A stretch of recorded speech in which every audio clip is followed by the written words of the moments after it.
नमस्ते दोस्तों, आप सभी का इस चैनल में हार्दिक स्वागत है। आज हम लोग देखेंगे EMRS PGT ज्योग्राफी पेपर का पेपर एनालिसिस करेंगे। आप लोग स्क्रीन पर देख पा रहे हैं, पहला क्वेश्चन 51 से शुरू है। निम्नलिखित में से कौन सी भौतिक भूगोल की शाखा है? तो इसका सही उत्तर है ऑप्शन नंबर 2, मृदा भूगोल, क्योंकि अन्य 3 मानव भूगोल की शाखा है। अगला प्रश्न दिया हुआ है, निम्नलिखित युगों में से किसमें पृथ्वी पर आदि मानव का आगमन हुआ? तो इसका सही उत्तर है ऑप्शन नंबर 4, अत्यंत नूतन, क्योंकि होमो सैपियंस का उद्भव प्लीस्टोसीन काल में हुआ। अगला प्रश्न दिया हुआ है, दुर्बलता मंडल की चट्टानें निम्नलिखित पदार्थ की अवस्थाओं में से किसमें पाई जाती है? तो इसका सही उत्तर है ऑप्शन नंबर 3, अर्ध तरल चट्टानें, जिसको सेमी सॉलिड रॉक्स भी बोला जाता है। अगला प्रश्न है, निम्नलिखित में से कौन प्लेट विवर्तनिकी से संबंधित नहीं है? तो इसका सही उत्तर है ऑप्शन नंबर 2, अब्राहम आर्टेलियस, क्योंकि मैकेंजी, पार्कर और मॉर्गन ये प्लेट विवर्तनिकी से संबंधित है। अगला प्रश्न दिया हुआ है क्वेश्चन नंबर 55, ज्वालामुखी द्वारा निर्मित निम्नलिखित में से कौन सी भू आकृति बहिर्वेदी है? यानी बता रहा है कि कौन से बहिर्वेदी ज्वालामुखी के द्वारा बनी हुई आकृति है। तो इसका सही उत्तर है ऑप्शन नंबर 4, शंकु, क्योंकि जो इंटरनल वॉल्केनो के द्वारा जो लैंडफॉर्म्स बनती है उसमें आता है वो बेथोलित, लैकोलित, लोपोलित, सील डाइट। तो यहाँ शंकु इसका सही उत्तर है, क्योंकि ये बहिर्वेदी ज्वालामुखी के द्वारा बनी हुई भू आकृति है। अगला प्रश्न है, निम्नलिखित में से सबसे तीव्र गति वाला वृहद संचलन कौन सा है? तो इसका सही उत्तर है ऑप्शन नंबर 4, शैलपतन। आप लोग कभी भी यूट्यूब सब में देखे होंगे, जब भूस्खलन होता है तो बड़े बड़े बोल्डर या पत्थर सबसे पहले गुड़ा करके नीचे आते हैं, इसलिए इसका सही उत्तर है ऑप्शन नंबर 4।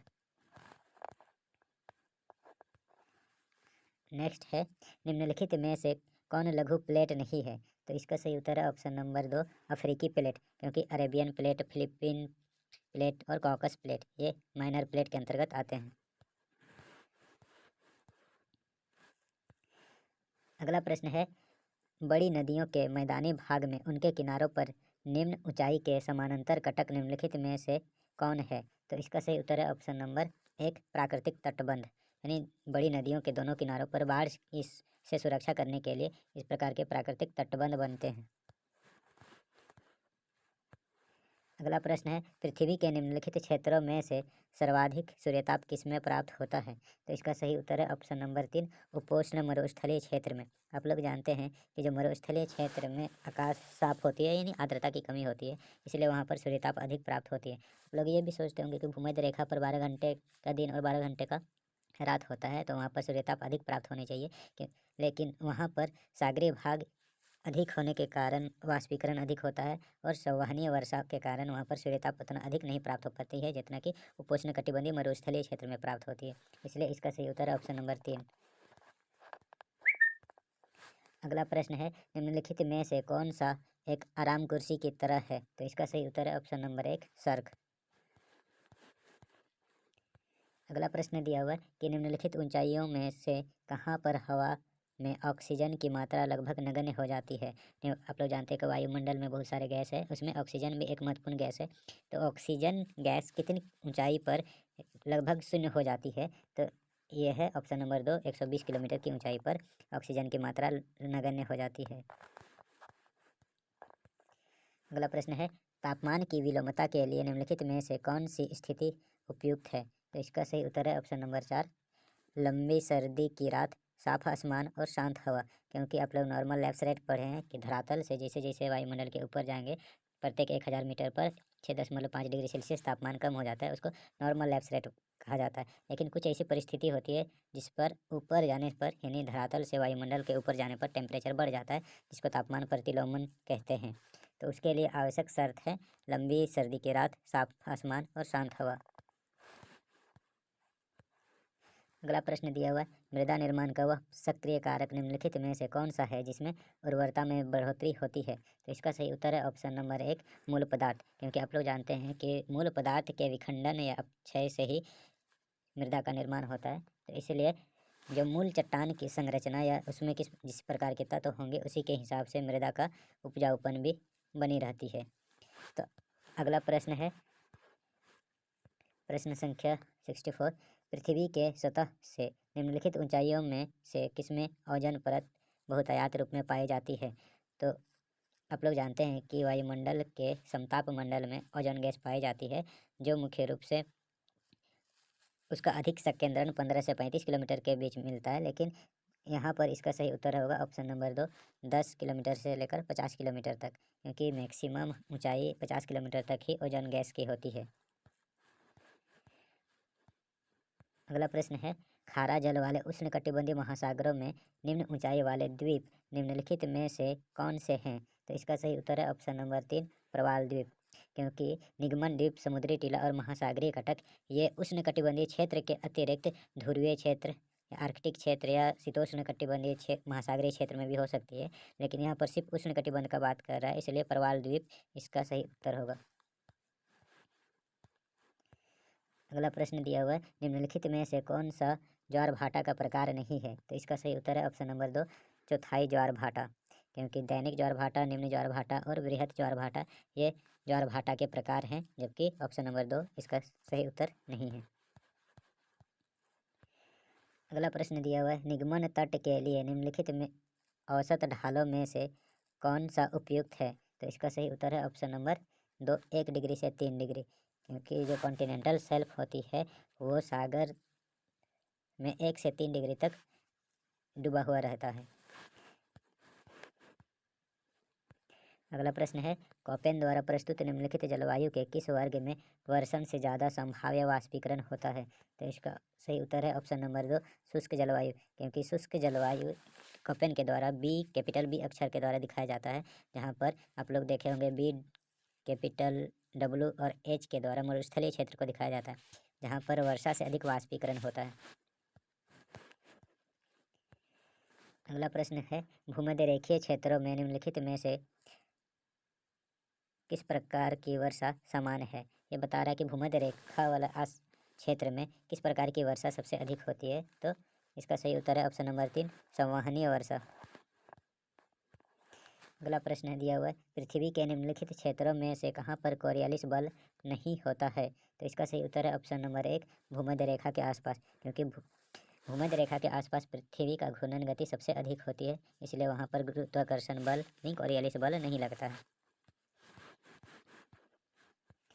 अगला प्रश्न दिया हुआ है मानव भूगोल के इतिहास में निम्नलिखित में से कौन सा नूतनतम है, यानी सबसे बाद में कौन सा मानव विकास हुआ है। तो इसमें है ऑप्शन नंबर 2, सूचना और कंप्यूटर। यह वर्तमान समय में विकसित एक आधुनिक प्रौद्योगिकी है। अगला प्रश्न दिया हुआ है निम्नलिखित मानव विकास के उपागमों में से किसके साथ अमर्त्य सेन का नाम जुड़ा है। तो इसका सही उत्तर है ऑप्शन नंबर 1, क्षमता उपागम। अगला प्रश्न दिया हुआ है कि निम्नलिखित में से किसने मानव विकास सूचकांक बनाया, यानी ह्यूमन डेवलपमेंट इंडेक्स का निर्माण किसके द्वारा किया गया है। तो इसका सही उत्तर है ऑप्शन नंबर 2, महबूब उल हक के द्वारा। अगला प्रश्न है निम्नलिखित देशों में से किसकी जनसंख्या सबसे अधिक है। तो इसका सही उत्तर है ऑप्शन नंबर 1, इंडोनेशिया। अगर 2011 की जनगणना के हिसाब से देखें तो इंडोनेशिया सही होगा, और 2021 की जनगणना के हिसाब से ऑप्शन नंबर 2, यूएसए सही होगा। अगला प्रश्न है निम्नलिखित में से कौन सा जैव पदार्थ को मिट्टी में मिला देता है। तो इसका सही उत्तर है ऑप्शन नंबर 4, अपघटक, जिसको डिकम्पोजर भी कहा जाता है, क्योंकि जो डिकम्पोजर है जितना भी जैविक घटक है उसको सड़ा गला करके मृदा में मिला देता है। अगला प्रश्न दिया हुआ है उच्च प्रौद्योगिकी उद्योग जो प्रादेशिक संकेंद्रित हैं वह आत्मनिर्भर और उच्च विशिष्टता लिए हुए होते हैं, निम्नलिखित में से किसके द्वारा जाने जाते हैं। तो इसका सही उत्तर है ऑप्शन नंबर 3, मेगालोपोलिस।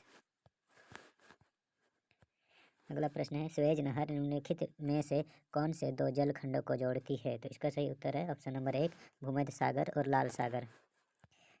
नेक्स्ट दिया हुआ है निम्नलिखित में से कौन सा तृतीय क्रियाकलाप के अंतर्गत आता है। तो इसका सही उत्तर है ऑप्शन नंबर 3, मौद्रिक बैंकिंग, क्योंकि अन्य जो 3 है ये चतुर्थ और पंचम श्रेणी के अंतर्गत आते हैं। अगला प्रश्न दिया हुआ है निम्नलिखित में से कौन सा स्थानांतरित कृषि नहीं है। तो इसका सही उत्तर है ऑप्शन नंबर 2, कोल खोज, क्योंकि रूस में जो कृषि किया जाता है उसको कोल खोज कहा जाता है, जबकि कर्तन और दहन मेक्सिको में उसको मिल्पा बोला जाता है और इंडोनेशिया में लदांग कहा जाता है स्थानांतरित कृषि को। तो इसलिए इसका सही उत्तर होगा ऑप्शन नंबर 2 कोलखोज। अगला प्रश्न है भारत में सबसे ज़्यादा बोलने वाले किस भाषा परिवार के लोग हैं? तो इसका सही उत्तर है ऑप्शन नंबर 4 भारतीय यूरोपीय, जिसको भारोपीय भी कहा जाता है। अगला दिया हुआ है कि निम्नलिखित में से किसको ट्रक कृषि के रूप में जाना जाता है? तो इसका सही उत्तर है ऑप्शन नंबर 2 सब्जी की खेती। सब्जी की खेती को ट्रक फार्मिंग इसलिए कहा जाता है क्योंकि ये जल्दी ख़राब होने वाली वस्तु होती है, तो दूर तक यानी मार्केट तक इसको आसानी से पहुंचाया जा सके। यूएसए में खासकर इसको ट्रक फार्मिंग के रूप में कहा जाता है। अगला प्रश्न है निम्नलिखित में से कौन सा कृषि आधारित उद्योग है? तो इसका सही उत्तर है ऑप्शन नंबर 2 सूती वस्त्र उद्योग।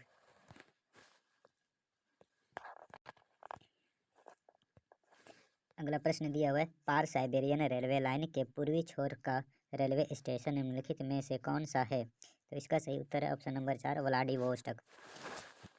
क्योंकि जो ट्रांस साइबेरियन रेल मार्ग है ये पश्चिमी भाग में सेंट पीटर्सबर्ग से शुरू होकर के पूर्व में व्लादिवोस्टॉक स्टेशन तक जाता है। नेक्स्ट दिया हुआ है जब किसी मानचित्र को बड़ा या छोटा किया जाता है तो निम्नलिखित मापनियों में से किसमें बदलाव नहीं होता है? तो इसका सही उत्तर है ऑप्शन नंबर 3 रैखिक प्रणाली में किसी भी प्रकार का बदलाव नहीं होता है। अगला है निम्नलिखित शहरों में से कौन सा प्रशासनिक वर्ग में शामिल है? तो इसका सही उत्तर है ऑप्शन नंबर 3 चंडीगढ़। क्योंकि आप लोग जानते हैं चंडीगढ़ 2 स्टेट का राजधानी है, पंजाब और हरियाणा का, इसलिए ऑप्शन नंबर 3 सही है। अगला प्रश्न दिया हुआ है कि लंबाई की दृष्टि से निम्नलिखित राष्ट्रीय जलमार्गों में से कौन सा दूसरे स्थान पर है?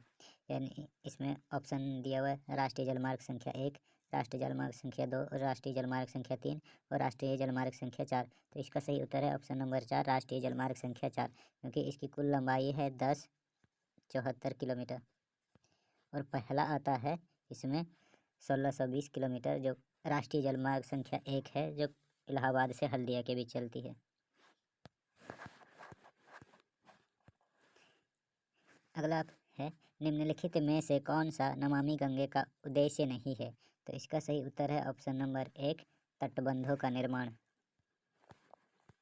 नेक्स्ट दिया हुआ है कि निम्नलिखित नदियों में से उनकी स्थिति के अनुसार सबसे उत्तर में कौन सी अवस्थित है? तो इसका सही उत्तर है ऑप्शन नंबर 4 नर्मदा नदी, क्योंकि नर्मदा नदी के दक्षिण में है गोदावरी, उसके बाद कृष्णा और लास्ट में दक्षिण में है कावेरी नदी। नेक्स्ट क्वेश्चन है जनसंख्या का स्थानिक वितरण निम्नलिखित में से किसके द्वारा सर्वोत्तम तरीके से दर्शाया जा सकता है? तो इसका सही उत्तर है ऑप्शन नंबर 4 बिंदु विधि के द्वारा जनसंख्या का वितरण को अच्छे तरीके से दिखाया जा सकता है। नेक्स्ट है निम्नलिखित में से किसको भौतिक मानचित्र के बाद वर्ग में रखा जाता है? तो इसका सही उत्तर है ऑप्शन नंबर 2 मृदा मानचित्र। अगला प्रश्न है कि निम्नलिखित देशांतरों में से भारतीय मानक समय किसके साथ निर्दिष्ट है? तो इसका सही उत्तर है ऑप्शन नंबर 2 82.5 डिग्री पूर्व देशांतर। नेक्स्ट है समुद्री सतह पर औसत वायुदाब निम्नलिखित में से कौन सा है? तो इसमें है 1013.25 मिलीबार होती है, लेकिन ऑप्शन में थोड़ा अलग चेंज करके दिया हुआ है, तो ऑप्शन के हिसाब से यहाँ पर है सही उत्तर ऑप्शन नंबर 4 1.11 किलोग्राम प्रति वर्ग सेंटीमीटर। अगला प्रश्न है निम्नलिखित प्रक्षेपों में से किस पर विश्व के मानचित्र को बनाया जा सकता है? तो इसका सही उत्तर है ऑप्शन नंबर 4 बेलनाकार समक्षेत्रफल प्रक्षेप। अगला दिया हुआ है भारत की दक्षिणी सीमा बंगाल की खाड़ी में खालिस्तान है अक्षांश तक निर्धारित है। तो इसका सही उत्तर है ऑप्शन नंबर 3 6 डिग्री 45 मिनट उत्तर। आप लोग जानते हैं 6 डिग्री 45 मिनट जो है इंडिया का सदर्न पॉइंट, इसको इंदिरा पॉइंट या पिग्मेलियन पॉइंट या पार्सन पॉइंट बोला जाता है, वो है तो बंगाल की खाड़ी का ये सबसे दक्षिणतम बिंदु है। अगला प्रश्न दिया हुआ है पहले खाली स्थान है एक चपटे शिखर वाला समुद्री टीला है। तो इसका सही उत्तर है ऑप्शन नंबर 1 निगमन द्वीप, जिसको गुयोट भी कहा जाता है। नेक्स्ट है हिमालय के दक्षिण में निम्नलिखित में से कौन सा उत्तरतम है? तो इसका सही उत्तर है ऑप्शन नंबर 2 भाबर, क्योंकि भाबर हिमालय रेंज के जो तृतीय श्रेणी है शिवालिक। शिवालिक के जस्ट दक्षिण में भाबर है, उसके बाद तराई है, फिर बांगर है और लास्ट में आता है खादर। अगला है निम्नलिखित नदियों में से किसको बिहार का सुख के रूप में जाना जाता है? तो इसका सही उत्तर है ऑप्शन नंबर 4 कोसी नदी। नेक्स्ट दिया हुआ है स्टेटमेंट बेस है कि भूगोल धरातल के विभिन्न भागों में कारणात्मक रूप से संबंधित तथ्यों में भिन्नता का अध्ययन करता है। भूगोल की यह परिभाषा किसके द्वारा दिया गया है? तो इसका सही उत्तर है ऑप्शन नंबर 1 रिचर्ड हाडसन के द्वारा यह परिभाषा दिया गया है। नेक्स्ट है फूलों वाले बौछार खालिस्तान की कृषि के लिए अत्यंत लाभदायक है। इन्हें बता रहा है कि फूलों वाले बौछार किस फसल के लिए सबसे लाभदायक है? तो इसका सही उत्तर है ऑप्शन नंबर 1 कॉफ़ी की कृषि के लिए। अगला दिया हुआ एल नीनो के समय पेरू तट के जल का तापमान कितना डिग्री सेल्सियस बढ़ जाता है? तो इसका सही उत्तर है option number 2 5 degree Celsius. Next दिया हुआ है राजस्व विभाग के दर्ज आंकड़ों के अनुसार भारत के कुल क्षेत्रफल का कितना प्रतिशत भाग पर वन क्षेत्र का विस्तार है? तो इसका सही उत्तर है ऑप्शन नंबर 3 24.25%। नेक्स्ट दिया हुआ है कि निम्नलिखित राज्यों में से कौन सा बाढ़ से सर्वाधिक प्रभावित है? तो इसका सही उत्तर है ऑप्शन नंबर 3 असम। नेक्स्ट दिया हुआ है कि निम्नलिखित में से कौन सा प्रदेश भारत का अत्यधिक सूखा प्रभावित क्षेत्र है? तो इसका सही उत्तर है ऑप्शन नंबर 2 गुजरात का कच्छ क्षेत्र। नेक्स्ट है उष्णकटिबंधीय चक्रवात के खालिस्तान दिया हुआ है क्रोड को तूफान की आंख कहा जाता है। तो इसका सही उत्तर है ऑप्शन नंबर 4 मेघ रहित, क्योंकि जो साइक्लोन का आई होता है वहाँ पर बादल नहीं बन पाती है, वो मेघ रहित रहता है।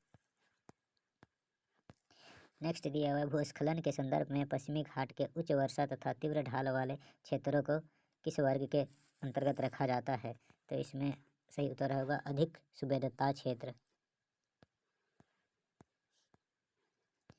नेक्स्ट है विस्तृत आधार एवं संकीर्ण शिखर वाला आयोलिंग पिरामिड किस देश का है? तो इसका सही उत्तर है ऑप्शन नंबर 2 नाइजीरिया।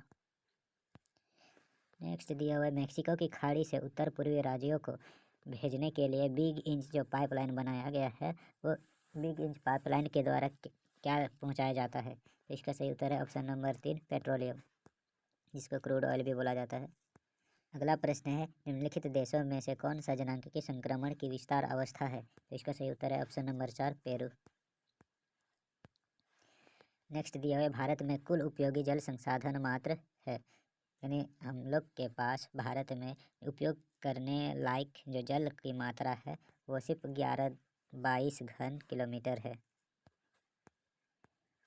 अगला दिया हुआ है उत्तरी कनाडा में स्कीमों की आवश्यकता की वस्तुओं को किसके द्वारा पहुंचाया जाता है? तो इसका सही उत्तर है ऑप्शन नंबर 1 वायु मार्ग के द्वारा। नेक्स्ट है 1 वर्ष से अधिक किंतु 5 वर्ष से कम समय के लिए अकृषित भूमि को किस नाम से जाना जाता है? तो इसका सही उत्तर है ऑप्शन नंबर 3 वर्तमान प्रतिभूमि के अतिरिक्त प्रतिभूमि। नेक्स्ट है निम्नलिखित में से कौन सा बाह्य पतन है? तो दोस्तों इसका अभी कंफर्म नहीं है, आप लोग इसको सर्च कर सकते हैं या बुक में देख सकते हैं और आप लोग कमेंट करके बता सकते हैं इसका सही उत्तर कौन सा है। अगला दिया हुआ है भारत में कोयला निक्षेपों का लगभग कितना प्रतिशत बिटुमिनस प्रकार का है? तो इसका सही उत्तर है ऑप्शन नंबर 4 80%। योजना आयोग को खालिस्तान दिया हुआ है बदलकर नीति आयोग में कब परिवर्तित कर दिया गया? तो इसका सही उत्तर है ऑप्शन नंबर 1 जनवरी 2015 को। नेक्स्ट है क्वेश्चन नंबर 118 विश्व में सबसे समृद्ध मोनाजाइट निक्षेप केरल के किस जिला में पाया जाता है? तो इसका सही उत्तर है ऑप्शन नंबर 2 पलक्कड़ जिला। अगला दिया हुआ है पहले खालिस्तान है पतन वेम्बनाड कयाल के मुहाने पर स्थित है। तो जो वेम्बनाड कयाल है वो केरल में पाया जाता है, जो कोच्चि बंदरगाह के निकट स्थित है। नेक्स्ट क्वेश्चन है क्वेश्चन नंबर 120 और शायद ये इस सेशन का अंतिम प्रश्न है। नॉर्थ सेंट्रल रेलवे का मुख्यालय किस नगर में स्थित है? तो इसका सही उत्तर है ऑप्शन नंबर 3 इलाहाबाद, क्योंकि ये उत्तरी रेलवे का मुख्यालय है नई दिल्ली और उत्तर मध्य रेलवे का मुख्यालय है इलाहाबाद। तो दोस्तों, अगर वीडियो अच्छा लगा हो तो लाइक और सब्सक्राइब कर दें और अपने दोस्तों को शेयर ज़रूर करें। धन्यवाद।